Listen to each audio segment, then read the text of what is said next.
મારી શાળાનું નામ નવરંગ વિદ્યાલય છે. આપણા ઠાકોર સમાજમાં જેમણે સિંહ જેવી છાપ ઊભી કરી હોય, આપણા ઠાકોર સમાજને ખૂબ જ આગળ લાવવાની મહેનત કરી રહેલા શ્રી અલ્પેશ અંકલ આવ્યા હોય ત્યારે હું ઠાકોર સમાજ વિશે થોડું એટલે બે શબ્દમાં વાત કરીશ. વિષય શિક્ષણ. આજે લોકો અમેરિકા, લંડન, પેરિસ જતા હોય તો આપણો સમાજ કેમ નહીં? પણ તેના માટે આપણે શિક્ષણની જરૂર છે. તો દરેક દીકરી અને દીકરાને ભણાવ.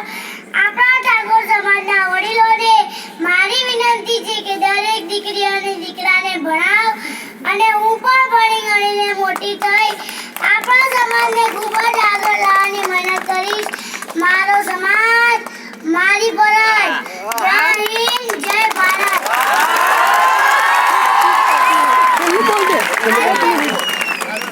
અલ્પેશ અંકલ, હવે ઠાકોરો ફરવાના નહીં, હવે તો ઠાકોરો ભણવાના. સાહેબ, આ છે સપનું મારું, આ છે મારી દીકરી અને મને એટલો તો ગર્વ છે કાલ આ દીકરી ગુજરાતની અંદર ઠાકોરોનું નામ રોશન કરશે. આટલી નાની દીકરીને તો આટલી સમજ હોય, આપણે તો મોટા છીએ સાહેબ. પણ આ ચહેરાની અંદર જે એક આશા છે, હું દીકરીને વચન આપું છું, બેટા તારો અંકલ ક્યારે વેચેવ માલ નહીં બને. ખૂબ ખૂબ આભાર સાહેબ.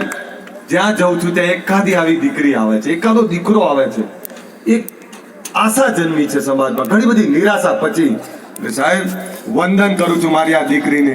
આ દીકરીના ચરણોમાં મારા વંદન છે, કારણ કે આના જે વિચાર છે એ કદાચ 30-40 વર્ષના યુવાન કરતા પણ, દીકરી કરતા પણ અનેક ગણા માન છે.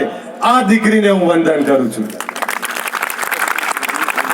ફોટો એમના જોડે પડે છે. જા કપો કપો એમના જોડે ફોટો પાડે છે.